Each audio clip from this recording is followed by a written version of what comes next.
നമസ്കാരം. എല്ലാ മാന്യ പ്രേക്ഷകർക്കും ഗുരുവേ നമ്മയുടെ ഒരു പുതിയ അധ്യായത്തിലേക്ക് സ്വാഗതം. ഗുരുത്വം എവിടെ നിന്ന് തുടങ്ങണം? എങ്ങനെ സംസ്കാര സമ്പന്നരാകണം? നഷ്ടപ്പെട്ടുകൊണ്ടിരിക്കുന്ന ഭൂതകാലത്തിൻ്റെ നന്മകളെ തിരികെ കൊണ്ടുവരണം.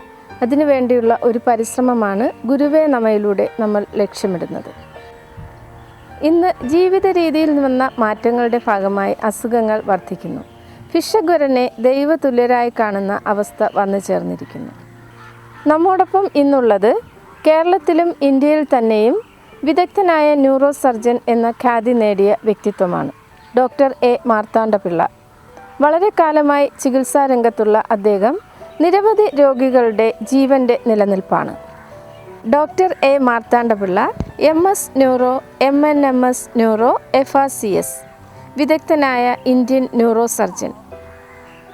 വൈദ്യശാസ്ത്ര രംഗത്തെ സ്തുത്യർഹ സേവനങ്ങൾക്ക് 2011 രാഷ്ട്രം അദ്ദേഹത്തിന് പത്മശ്രീ നൽകി ആദരിച്ചു. ഇന്ത്യൻ മെഡിക്കൽ അസോസിയേഷൻ്റെ ആദ്യ പ്രസിഡൻ്റായിരുന്നു അദ്ദേഹം. ഇപ്പോൾ Thiruvananthapuram Ananthapuri hospital and research ഇൻസ്റ്റിറ്റ്യൂട്ടിൻ്റെ മാനേജിംഗ് ഡയറക്ടറായി സേവനം അനുഷ്ഠിച്ചു വരുന്നു. എങ്ങനെ വിദ്യ നേടണം, ഗുരുത്വം നിലനിർത്തണം എന്നതിനെക്കുറിച്ച് പുതുതലമുറയ്ക്ക് അദ്ദേഹം ഉപദേശം നൽകുന്നു.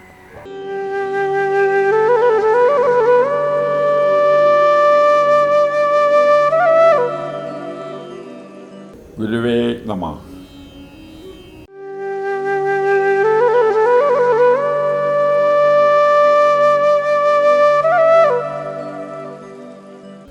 നമ്മുടെ സംസ്കാരത്തിൻ്റെ ഭാഗമാണ് ഗുരുക്കളെ, അധ്യാപകരെ ബഹുമാനിക്കുക എന്നുള്ളത്. സമൂഹം തന്നെ ഏറ്റവും കൂടുതൽ ബഹുമാനിക്കുന്ന രണ്ട് പ്രൊഫഷൻ എന്ന് പറയുന്നത്, ഒന്ന് വിദ്യാഭ്യാസം തന്നെ, അധ്യാപകർ തന്നെ, രണ്ടാമത് ഡോക്ടർമാർ. ഇവർ രണ്ടുപേരെയും തന്നെ സമൂഹം ഏറ്റവും കൂടുതൽ ബഹുമാനിക്കുന്നു എന്നുള്ളതാണ്.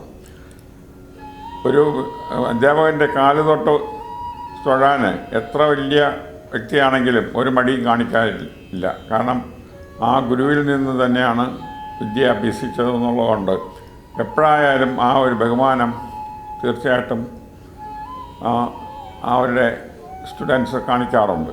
ഇത്രയും വേഗം പുതിയ പുതിയ അറിവ് വന്നുകൊണ്ടിരിക്കുമ്പോൾ നമ്മൾ അതുമായിട്ട് അപ്ഡേറ്റഡ് ആയില്ലെങ്കിൽ നമുക്ക് തന്നെ രോഗികളെ ശുശ്രൂഷിക്കാനുള്ള അധികാരം തന്നെ ഇല്ലാതാവും.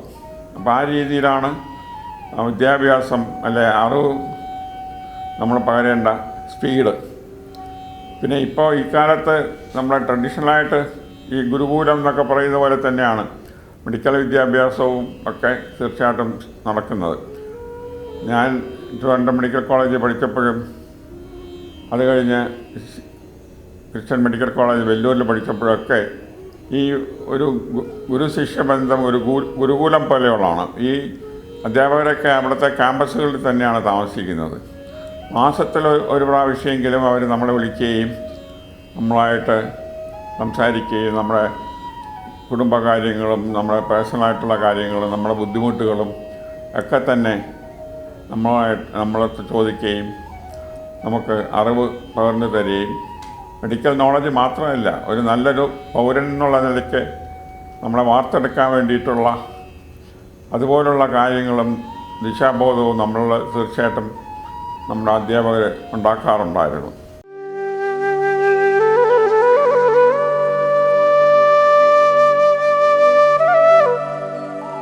പക്ഷേ ഇപ്പം നമുക്കറിയാം, ഈ ഗുരുകുലവും ആ രീതിയിലുള്ള സമ്പ്രദായങ്ങൾ ഇപ്പോൾ തീർച്ചയായിട്ടും ഇല്ല. അതുമാത്രമല്ല, പുതിയ തലമുറകൾ വരുംതോറും അവരുടെ ആറ്റിറ്റ്യൂഡ്, അധ്യാപകരോടുകൂടുള്ള ആറ്റിറ്റ്യൂഡിലൊക്കെ വളരെ മാറ്റങ്ങൾ സംഭവിച്ചുകൊണ്ടിരിക്കുകയാണ്. പക്ഷേ എന്തൊക്കെ സംഭവിച്ചാലും ബേസിക്കായിട്ടുള്ള ഒരു ശിഷ്യബന്ധം തീർച്ചയായിട്ടും തുടരുക തന്നെ ചെയ്യും. ഇതിനുപരിയായിട്ട് ഓൺലൈനായിട്ടുള്ള പഠന മെത്തേഡ്സ് തീർച്ചയായിട്ടും വരുന്നുണ്ട്. ഡിജിറ്റൽ രംഗം അവിടെ വരുന്നുണ്ട്. റോബോട്ടിക്സ് വരുന്നുണ്ട്. കുറേ നാൾ കഴിഞ്ഞാൽ പിന്നെ മനുഷ്യരെല്ലായിരിക്കും ചികിത്സിക്കുന്നത്, റോബോട്ട്സ് ആയിരിക്കും ചികിത്സിക്കുന്നത്. ആ സമയം അടുത്ത് തന്നെ ഉണ്ടാകും എന്നുള്ളതാണ് നമ്മൾ മനസ്സിലാക്കാൻ സാധിക്കുന്നത്. അപ്പോൾ ഇതുപോലുള്ള മാറ്റങ്ങൾ വരികയും ചെയ്യുമ്പോൾ ഈ ഗുരുശിഷ്യ ബന്ധം ഉറപ്പിക്കാനുള്ള ബുദ്ധിമുട്ടുകളും നമ്മൾ കാണാറുണ്ട്. അപ്പോൾ ആ കണക്കിന് നമ്മുടെ പുറത്ത് ഒരു അവകാശവും അധികാരത്തോടു കൂടിയുള്ള ഒരു പെരുമാറ്റമാണ്. നന്മയ്ക്ക് വേണ്ടി ആ കുട്ടിയെ നല്ല രീതിയിൽ വാർത്തെടുക്കാനും ഗുണദോഷിക്കാനും ശകാരിക്കാനും ഈവൻ അടി കൊടുക്കാനും തന്നെ അവർ മടിക്കില്ല. പക്ഷേ ഇപ്പോഴത്തെ കാലത്ത് അതെല്ലാം മാറിയിട്ടുണ്ട്. ഒരു അധ്യാപകന് എന്തൊക്കെ ചെയ്യാം, എന്ത് ചെയ്തുകൂടാ എന്നുള്ള പരിമിതികൾ വന്നതോടുകൂടി ഈ ബന്ധത്തിൽ തന്നെ തീർച്ചയായിട്ടും ചില മാറ്റങ്ങൾ വന്നുകൊണ്ടിരിക്കുകയാണ്.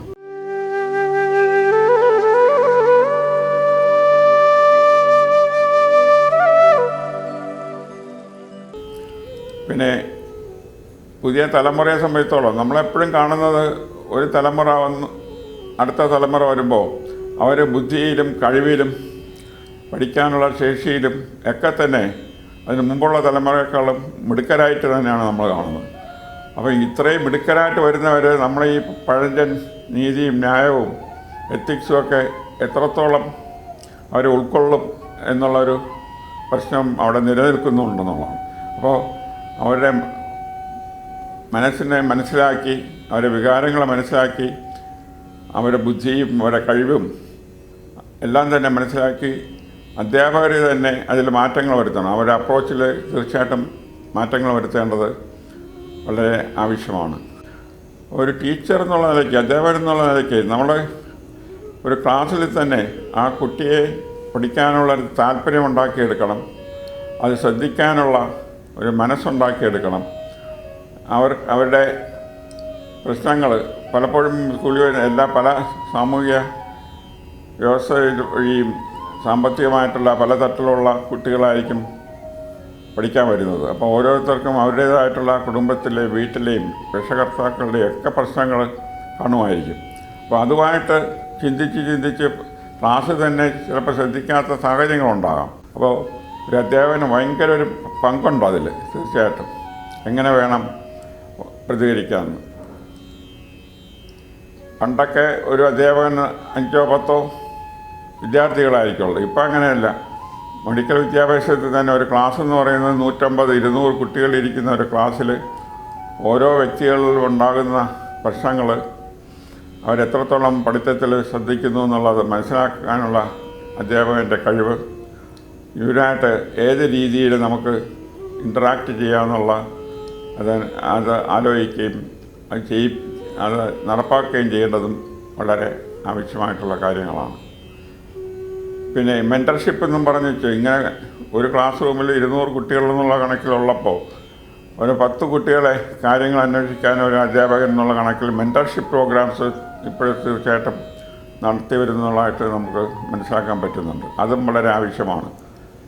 അപ്പോൾ ഈ മെൻറ്ററായിട്ടുള്ള ടീച്ചർ കുട്ടികളിൽ വരുന്ന മാറ്റങ്ങൾ അപ്പോഴപ്പോഴായിട്ട് മനസ്സിലാക്കുകയും അവരായിട്ട് ഇൻറ്ററാക്റ്റ് ചെയ്യുകയും അതിന് പരിഹാരം കാണുകയും അവരെ വീണ്ടും പഠനത്തിലേക്ക് നയിക്കുകയൊക്കെ ചെയ്യുന്ന രീതി അത് തീർച്ചയായിട്ടും നല്ലത് തന്നെയാണ്.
ഒരു അധ്യാപകൻ്റെ റോള് അല്ലെങ്കിൽ പങ്കെന്ന് പറയുന്നത് അവർ പഠിക്കുന്ന ആ ശാസ്ത്രം മാത്രം പഠിപ്പിച്ച് അതിൽ ബിരുദം നേടാൻ സഹായിക്കുന്ന ഉപരിയായിട്ട് അവരെ ഒരു നല്ലൊരു മനുഷ്യനായിട്ട് ഒരു കഴിവുള്ള ഒരു മനുഷ്യനായിട്ട് രാജ്യത്തിനെ തന്നെ ഒരു സ്വത്തായിട്ട് അസറ്റായിട്ട് മാറ്റാവുന്ന ഒരു വ്യക്തിയായിട്ട് സോഷ്യൽ എത്തിക്സും മെഡിക്കൽ എത്തിക്സും ഒക്കെ പാലിക്കുന്ന, അതിന് പ്രാധാന്യം നൽകുന്ന ഒരു മനസ്സുള്ള വ്യക്തിയായിട്ട് ഒക്കെ തന്നെ വളർത്തിയെടുക്കേണ്ടത് വളരെ ആവശ്യമാണ്. അവിടെ രക്ഷകർത്താക്കൾക്കും തീർച്ചയായിട്ടും അതൊരു പങ്കുണ്ട്. അപ്പം രക്ഷകർത്താക്കൾ വീട്ടിൽ ഒരു പഠിക്കാനുള്ള ഒരു അന്തരീക്ഷം സൃഷ്ടിക്കേണ്ടത് ആവശ്യമാണ്. അവരുടെ ഭാവിയെ പറ്റിയുള്ള ഉത്കണ്ഠ തീർച്ചയായിട്ടും കുറയ്ക്കാൻ വേണ്ടിയിട്ട് അവരുമായിട്ടൊക്കെ സംസാരിക്കുകയും അവർക്കുള്ള പ്രശ്നങ്ങളെ തമ്മിൽ ചർച്ച ചെയ്ത് അത് എന്താണെന്നുള്ളത് കുട്ടിയുടെ പൂർണ്ണമായിട്ട് അറിവിലേക്ക് കൊണ്ടുവരികയും ഒക്കെ ചെയ്യേണ്ടത് വളരെ ആവശ്യമാണ്. രക്ഷകർത്താക്കൾ തന്നെ ഒരു തപസ്സിരിക്കുന്ന പോലെയുള്ളൊരു മനസ്സോടുകൂടിയാണ് കുട്ടികൾ പഠിച്ചുകൊണ്ടിരിക്കുമ്പോൾ പെരുമാറേണ്ടത്. അപ്പോൾ ആ രീതിയിൽ വേണം കുട്ടികളെ രക്ഷകർത്താക്കൾ വളർത്തിയെടുക്കേണ്ടത്. രക്ഷകർത്താക്കളും അധ്യാപകരും തമ്മിലുള്ള ബന്ധം അതും വളരെ ആവശ്യമാണ്. ഒരു കുട്ടിയിൽ കാണുന്ന ചില മാറ്റങ്ങൾ ഇപ്പോൾ തന്നെ നമുക്കറിയാം. ഡ്രഗ് അഡിക്ഷനും മറ്റുള്ള പ്രശ്നങ്ങളും ഒക്കെ വളരെയേറെ നമ്മൾ കണ്ടുവരുന്ന ഒരു കാലഘട്ടമാണ്. 70% കുട്ടികളും പലപ്പോഴും ഇതിന് അടിമയാകുന്ന സാഹചര്യങ്ങൾ നമ്മൾ കാണുന്നുണ്ട്. അപ്പോൾ കുട്ടിയിൽ കാണുന്ന ചെറിയ മാറ്റങ്ങൾ, നന്നായിട്ട് പഠിച്ചുകൊണ്ടിരുന്ന കുട്ടി, നല്ല പ്രസന്നതയോടുകൂടി ക്ലാസ്സിലിരിക്കുന്ന കുട്ടി, മറ്റുള്ള ഫ്രണ്ട്സുമായിട്ടൊക്കെ നല്ല രീതിയിൽ പെരുമാറുന്ന കുട്ടി പെട്ടെന്ന് ഒരു വിഡ്രോൺ സ്റ്റേജിലേക്ക് പോകുന്നു, ആരുമായിട്ട് സംസാരിക്കുന്നില്ല, മൂകതയിലേക്ക് പോകുന്നു, ചിന്തിച്ചുകൊണ്ടിരിക്കുന്നു, നല്ല പ്രസൻ്റായിട്ടിരിക്കുന്ന സംഭവം വിട്ടിട്ട് വഴക്കിടാനുള്ള പ്രവണത, പുതിയ ഫ്രണ്ട്സിനെ കണ്ടുപിടിക്കുന്നു. ഇങ്ങനെയൊക്കെ മാറ്റങ്ങൾ വരുമ്പോൾ അത് ഈ ലഹരി മരുന്നിൻ്റെ ഇഫക്റ്റ് കൊണ്ടാണോ എന്നുള്ളത് തീർച്ചയായിട്ടും നമ്മൾ ചിന്തിക്കേണ്ടതാണ്. അപ്പോൾ അത്രയും സൂക്ഷ്മമായിട്ട് ഓരോ കുട്ടികളും ഉള്ള ചെറിയ ചെറിയ മാറ്റങ്ങൾ തന്നെ അധ്യാപകർ കാണേണ്ടതാണ്. രക്ഷകർത്താക്കളും അതുപോലെ തന്നെ ഇതൊക്കെ ശ്രദ്ധിക്കേണ്ടതും വളരെ ആവശ്യമായിട്ടുള്ള കാര്യമാണ്.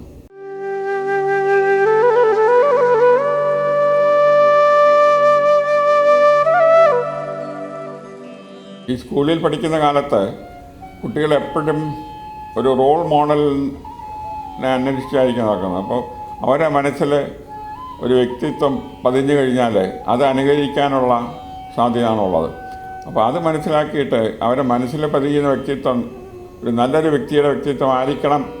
അതിലേക്ക് നമ്മൾ കുട്ടിയെ പ്രോത്സാഹിപ്പിക്കണം. അതിലേക്ക് കുട്ടിയെ ഹെൽപ്പ് ചെയ്യേണ്ടതും ഒരു അധ്യാപകൻ്റെ ആവശ്യമാണ്. പലപ്പോഴും അധ്യാപകനെ തന്നെ അവരെ ഒരു റോൾ മോഡലായിട്ട് തീർച്ചയായിട്ടും എടുക്കാറുണ്ട്. അത് നമുക്ക് തന്നെ അറിയാം. ചില മെഡിക്കൽ കോളേജുകളിലൊക്കെ ചില ഡിപ്പാർട്ട്മെൻറ്റുകളിൽ ചിട്ടയും അച്ചടക്കവും എത്തിക്സും റിസർച്ചും ബാക്കിയുള്ളതൊക്കെ പ്രോത്സാഹിപ്പിക്കുന്ന ഡിപ്പാർട്ട്മെൻ്റ് ആകുമ്പോൾ കാലാകാലങ്ങളിൽ ആ ഡിപ്പാർട്ട്മെൻറ്റ് അതുപോലെ തന്നെ വളർന്നു വരും. തലമുറകൾ, ടീച്ചർമാരുടെ അധ്യാപകരുടെ തലമുറകൾ മാറിയാലും ആ ഒരു സിസ്റ്റം വീണ്ടും ആവർത്തിക്കപ്പെടുന്നു എന്നുള്ളതാണ്. അപ്പോൾ അതും വളരെ പ്രധാനപ്പെട്ട ഒരു കാര്യമാണ്. ഒരു റോൾ മോഡൽ ടീച്ചർമാർ ആയിരിക്കും ഏറ്റവും കൂടുതൽ ഒരു റോൾ മോഡലായിട്ട്, പ്രത്യേകിച്ച് മെഡിക്കൽ ഫീൽഡിൽ സ്റ്റുഡൻസ് എടുക്കാനുള്ള സാധ്യത. അപ്പോൾ ആ ഒരു കറക്റ്റായിട്ടുള്ള ഒരു റോൾ മോഡൽ ആവശ്യമാണ്. അപ്പോൾ ഏറെ അനാവശ്യമായിട്ട് അമിതമായിട്ട് ഗുണദോഷിക്കുന്നതുകൊണ്ട് ഗുണമൊന്നുമില്ല. ടീച്ചർ തന്നെ പുകവലിക്കുന്ന ഒരു വ്യക്തി സ്റ്റുഡൻ്റ് അടുത്ത് പുക വലിക്കരുതെന്ന് പറഞ്ഞാൽ അത് എത്രത്തോളം ഫലപ്രദമാകും. അപ്പോൾ അതുപോലെ ഓരോ കാര്യങ്ങളിലും നമ്മൾ സ്റ്റുഡൻസിനെയൊക്കെ ഗുണദോഷിക്കുമ്പോൾ ആ കാര്യങ്ങൾ നമ്മൾ ചെയ്യാതിരിക്കണം. ആ രീതിയിൽ നമ്മളൊരു മാതൃകയായിട്ട് കാണിച്ചിട്ട് വേണം. എന്നാൽ മാത്രമേ സ്റ്റുഡൻസും അത് അംഗീകരിക്കാനും അനുകരിക്കാനുള്ള സാധ്യത ഉള്ളൂ. പിന്നെ പണ്ടേ കാലത്തേക്കാളും ഒരു വ്യത്യസ്തമായിട്ടുള്ള ഒരു ഇതെന്ന് വെച്ചാൽ അതിപ്പോൾ ചികിത്സയുടെ കാര്യമാണെങ്കിലും അങ്ങനെ തന്നെയാണ്. പണ്ടൊക്കെ ചികിത്സ എന്ന് പറയുമ്പോൾ ഡോക്ടറാണ് എല്ലാ തീരുമാനം എടുക്കുന്നത്. ഡോക്ടർ എടുക്കുന്ന തീരുമാനമാണ് ഏറ്റവും ശരിയായിട്ടുള്ളത്. അതിന് ചോദ്യമില്ല. അത് രോഗികൾ അംഗീകരിക്കണം എന്നുള്ള ഒരു പ്രവണതയായിരുന്നു. പക്ഷേ ഇപ്പോൾ കാലം മാറുന്നതനുസരിച്ച് ഇപ്പോഴാണെങ്കിലോ ഡോക്ടറിന് ചികിത്സാ രീതികൾ 1, 2, 3 ഉള്ളത് എന്തൊക്കെ രീതികളുണ്ടെന്ന് പറയുകയും അതിൽ നല്ലത് ഏതാണെന്ന് പറഞ്ഞു കൊടുക്കുകയും ഏത് വേണമെന്ന് തീരുമാനിക്കേണ്ട ചുമതല തീർച്ചയായിട്ടും രോഗിക്കോ രോഗിയുടെ ബന്ധുക്കൾക്കോ ആണ് വിട്ടുകൊടുക്കേണ്ടത്. അതുപോലെ തന്നെ ഒരു അധ്യാപകർ ഈ കണക്കിന് ഞാൻ ഒരു സ്റ്റുഡൻറ്റിനെ സംബന്ധിച്ചോളം ഞാൻ പറയുന്നത് തന്നെയാണ് ശരി. ആ സ്റ്റുഡൻറ്റ് ഇങ്ങനെ തന്നെ വളരണം, ഇങ്ങനെ തന്നെ പഠിക്കണം, ഇന്ന കാര്യങ്ങളിൽ തന്നെ ഇടപെടണം എന്ന് മുൻകൂട്ടി ഒരു അധ്യാപകൻ തീരുമാനിക്കുകയും ആ കണക്കിന് ഒരു കുട്ടിയെ അതിലേക്ക് നയിക്കാനും ശ്രമിക്കുകയാണെങ്കിൽ അത് പലപ്പോഴും ഫലപ്രദമാകണമെന്നില്ല. അതുകൊണ്ട് കുട്ടികളുടെ മാനസികാവസ്ഥ നമ്മൾ മനസ്സിലാക്കണം. കുട്ടികളെ റെസ്പെക്റ്റ് ചെയ്യണമെന്നാണ് ഇപ്പം പറയുന്നത്. അധ്യാപകരെ എത്രത്തോളം ഒരു സ്റ്റുഡൻറ്റ് റെസ്പെക്റ്റ് ചെയ്യുന്നു, അതുപോലെ തന്നെ അധ്യാപകരും തിരിച്ച് സ്റ്റുഡൻസിൻ്റെ വികാരങ്ങളും മനസ്സും ഒക്കെ അവർ പറയുന്ന കാര്യങ്ങളും റെസ്പെക്റ്റ് ചെയ്യും, അത് കേൾക്കുകയും അവരുടെ മനസ്സെന്താണെന്ന് മനസ്സിലാക്കി അതിൻ്റെ അടിസ്ഥാനത്തിൽ വേണം അവരെ മുന്നോട്ട് നയിച്ചു കൊണ്ടുപോകാൻ. പിന്നെ ടീച്ചേഴ്സ് എപ്പോഴും ഒരു മാതൃക തന്നെയാണ്. ഞാൻ തന്നെ ക്രിസ്ത്യൻ മെഡിക്കൽ കോളേജ് വെല്ലൂരിൽ പഠിക്കുന്ന കാലത്ത് അവിടെ ഈ പറയുന്ന പോലെ ഒരു ക്യാമ്പസിൽ തന്നെയാണ് സ്റ്റുഡൻസും അധ്യാപകരും, അതിനടുത്ത് തന്നെയാണ് ആശുപത്രിയും. അപ്പോൾ ഒരു വില്ലേജിൻ്റെ ആശ്രമത്തിൻ്റെ ഒരു അന്തരീക്ഷമാണ്. അപ്പോൾ നമ്മുടെ ടീച്ചർമാരൊക്കെ 7 മണിയാണെങ്കിൽ ആശുപത്രിയിൽ എത്തിയിരിക്കും. വളരെ ചിട്ടയായിട്ടുള്ള 7 മണി ആണോന്ന്, ഇപ്പോൾ ഒരു അധ്യാപകൻ എത്തിയിട്ടുണ്ടെങ്കിൽ 7 മണിയാണോ നോക്കേണ്ട കാര്യമില്ല, അത് 7 മണിയായിരിക്കും. അത്രയും കൃത്യനിഷ്ഠയോടു കൂടിയാണ് അവർ വരുന്നത്. അതുപോലെ തന്നെ ഓരോ കാര്യങ്ങൾ ചെയ്യുന്ന രീതി ഒക്കെ തന്നെ നമുക്ക് പിന്നീട് നമ്മൾ ആലോചിക്കുമ്പോൾ നമുക്ക് കിട്ടിയ ഒരു വലിയൊരു ഭാഗ്യമാണ് ഇങ്ങനെ ഒരു ടീച്ചറിൻ്റെ കീഴിൽ നമുക്ക് പഠിക്കാൻ സാധിച്ചു എന്നുള്ളത്. അപ്പോൾ ആ രീതിയിലൊരു മാതൃകയായിട്ട് തന്നെയാണ് ടീച്ചർമാർ പോകേണ്ടത്. പിന്നെ ഒരു തീരുമാനം എടുക്കുമ്പോൾ ഏറ്റവും മുന്നിൽ കാണുന്നത് രോഗിയുടെ സുരക്ഷിതത്വവും അവർക്ക് കൂടുതൽ ഹാനികരമായിട്ടുള്ള ഒന്നും സംഭവിക്കാത്ത രീതിയിലുള്ള തീരുമാനങ്ങളായിരിക്കണം. അതും വളരെ പ്രധാനപ്പെട്ടതാണ്. നമ്മൾ ചിലപ്പോൾ ഈ മുഴകൾ മാറ്റുന്നതിൽ മുഴ മുഴുവനും മാറ്റി കോൺഫറൻസുകളിലൊക്കെ മുഴ മാറ്റിയായിട്ടുള്ള സ്കാനും ഒക്കെ കാണിച്ചിട്ട് കയ്യടി വാങ്ങിക്കുമ്പോൾ ആ രോഗിയുടെ ആരോഗ്യസ്ഥിതി നന്നായോ മോശമായോ എന്നുള്ളതും വളരെ പ്രാധാന്യം അർഹിക്കുന്നതാണ്. അപ്പോൾ എപ്പോഴും മെഡിക്കൽ ഫീൽഡ് നമ്മൾ എന്ത് ചെയ്താലും അത് അവസാനം നമ്മൾ മനസ്സിൽ ഏറ്റവും അവസാനം അതിൻ്റെ എൻഡ് പ്രോഡക്റ്റ് എന്ന് പറയുന്നത് രോഗിയുടെ സുരക്ഷിതത്വമാണ്. അതിന് കൂടുതൽ ബുദ്ധിമുട്ടില്ലാത്ത രീതിയിൽ രോഗിയെ ചികിത്സിച്ച് കൊണ്ടുവരാൻ നമുക്ക് സാധിക്കണം. നമ്മൾ ശ്രമിച്ചാലും ചില സാഹചര്യങ്ങൾ അത് സാധിക്കാറില്ല, അത് വേറെ കാര്യം. പക്ഷെ എന്നാൽ പോലും നമ്മളെപ്പോഴും അത് സാധിക്കാൻ വേണ്ടിയിട്ട് തന്നെ പ്രവർത്തിക്കേണ്ടത് വളരെ ആവശ്യമാണ്.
മഴവെള്ളം പ്രകൃതിയുടെ വരദാനമാണ്.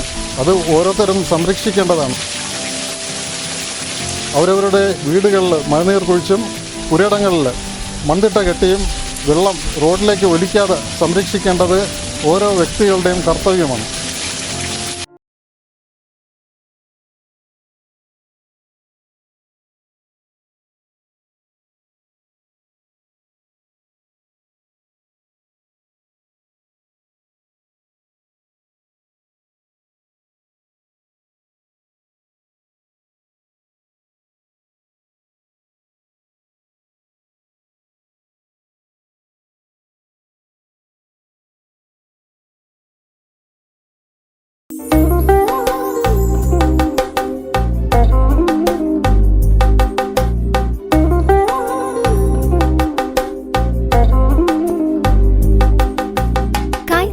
പ്രൗഢിക്ക് പാരമ്പര്യത്തിന്റെ പേര് Kasavukada. 10 showrooms all over Kerala. ഈ പരിപാടി നിങ്ങൾക്കായി അവതരിപ്പിക്കുന്നത്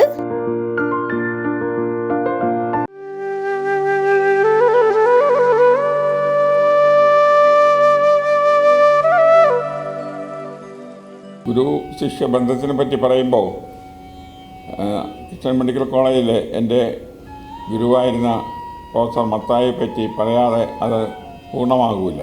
ഞാനീ പറഞ്ഞ പോലെ അദ്ദേഹം 7 മണി ആയിട്ടുണ്ടെങ്കിൽ ആശുപത്രിയിൽ എത്തിയിരിക്കും. 7 മണി ആണോ എന്ന് നോക്കേണ്ട കാര്യമില്ല. മത്തായി സാർ വന്നിട്ടുണ്ടെങ്കിൽ അത് 7 മണി ആയിരിക്കും. രാവിലെ ചിട്ടയായിട്ട് രോഗികളെ മുഴുവനും നോക്കുന്നു. ഒരു ദിവസം ക്രിസ്ത്യൻ മെഡിക്കൽ കോളേജ് എന്നൊക്കെ പറയുമ്പോൾ അവിടെ ഇന്ത്യയിൽ തന്നെ ഏറ്റവും വലിയൊരു ന്യൂറോ സെൻ്ററായിരുന്നു.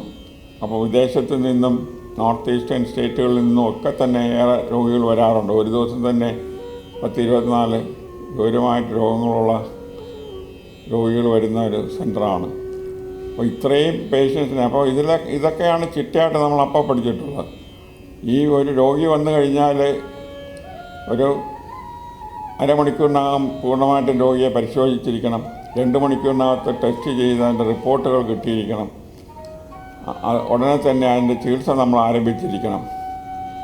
അപ്പോൾ ഇതുപോലുള്ള ചിട്ടയായിട്ടുള്ള ഒരു സിസ്റ്റം ആശുപത്രിയിൽ തന്നെ അഡ്മിറ്റ് ചെയ്തിരിക്കുന്ന രോഗിക്ക് എന്തെങ്കിലും ബുദ്ധിമുട്ടുണ്ടെങ്കിൽ നമ്മൾ ഫോൺ വഴി നിർദ്ദേശങ്ങൾ നൽകരുത്, പോയി തീർച്ചയായിട്ടും കണ്ടിരിക്കണം. ഇങ്ങനെയുള്ള ഡിസിപ്ലിൻ മത്തായി സാറാണ് നമ്മളെയൊക്കെ പഠിപ്പിച്ചത്. ഇതെല്ലാം തന്നെ നമ്മുടെ ഭാവി ജീവിതത്തിൽ വളരെയേറെ സഹായകരം ആയിരുന്നു എന്നുള്ളതാണ്.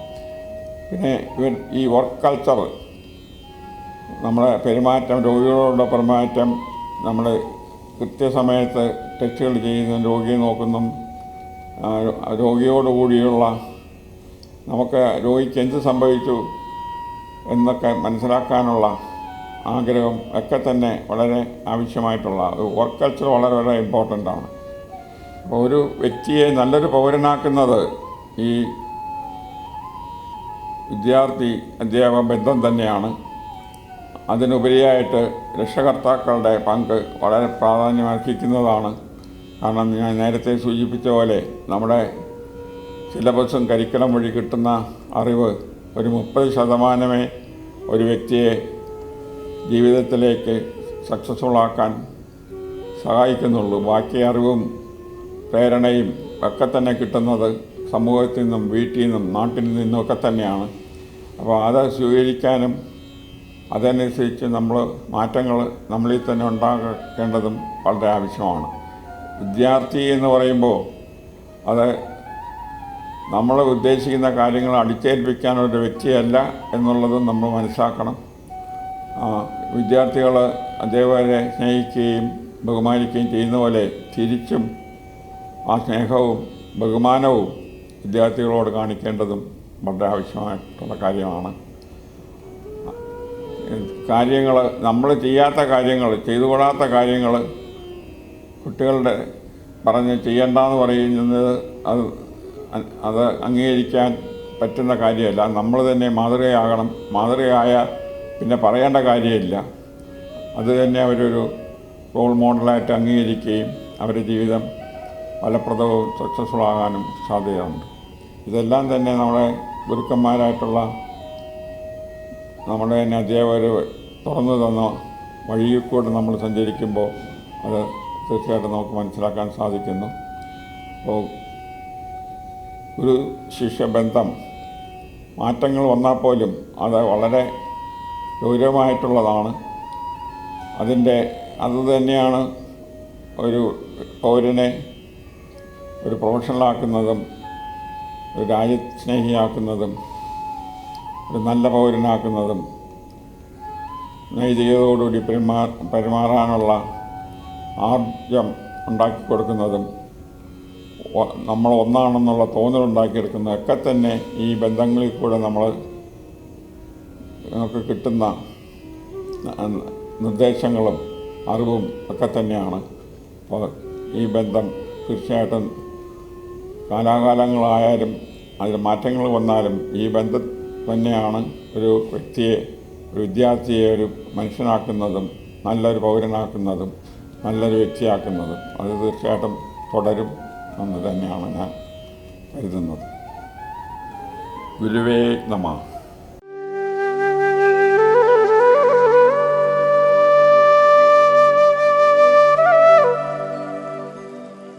ഗുരവേ നമയുടെ ഈ അധ്യായം ഇവിടെ പൂർണ്ണമാകുന്നു.